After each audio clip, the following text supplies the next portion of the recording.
Sometimes Twitter will update me faster than I could get to the news on TV, and since most of the time I'm pretty busy, and if I'm in the library or I'm in classes, I probably won't get to the news like how my parents do. Social media is completely an extension of yourself nowadays. This represents you. Your timeline is you. It's hard for me to kind of say, what should you post or not post? Who are you? You need to go back and say, who are you?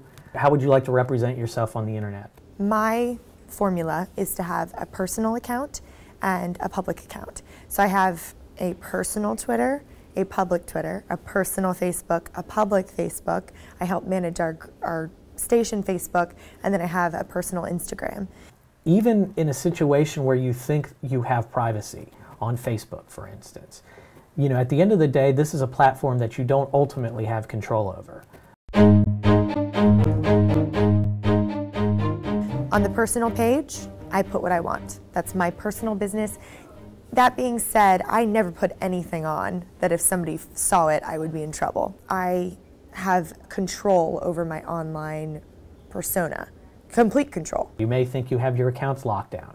They may be, but Facebook had a problem a few months ago where it was discovered that private messages that were sent between 2007 and 2009, I believe, were posted on your timeline.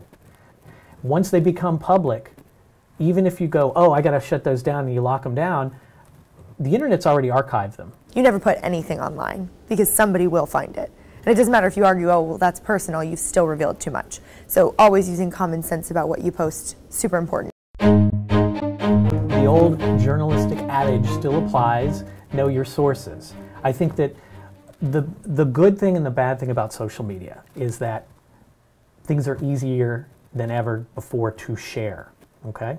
The problem is that if you don't do your due diligence and you just click retweet just because you think whatever has been tweeted in characters is good, but you don't actually check the link to see what the story's about, then that can be a problem. You still need to fact check. You still need to check sources. You still need to verify information. You need to run anything you find or publish on social media through the same exact types of checks and balances that you would do through any other platform. The big outlets can be wrong. CNN can be wrong. ABC can be wrong.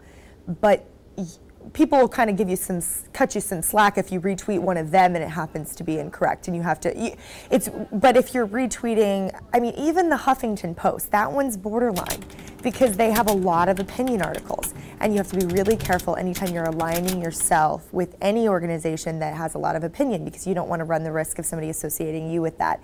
This is just one more way to distribute content. Just because it's on Facebook and Twitter doesn't actually make the rules any different. As far as the news gathering process, there's really nothing different about social media as opposed to the normal standards that you would have for anything that you would do in terms of finding out news. Try to look at it from the other angle. If you're constantly expecting yourself to be biased and constantly expecting yourself to get things wrong, then you set up these little safety nets for yourself where they have to pass all these tests before you press retweet or before you tweet out information, or when you take a picture in the field and you look at the picture and make sure nothing's in there that isn't supposed to be in there. It may be this big, but you need to blow it up. You need to know what you are putting out there. Is it ethical for for someone to look up somebody that has provided public information?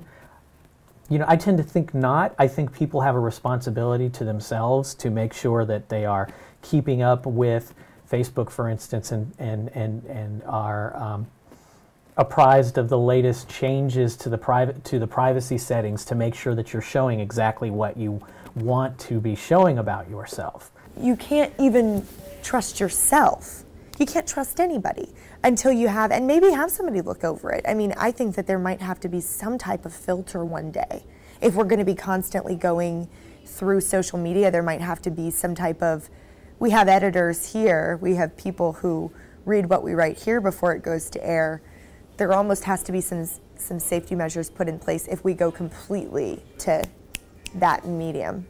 Our news is actually going to be condensed into 140 characters. Everything's going to be available online and on mobile devices hours before, real time, fast, immediate. We're a greedy, greedy people.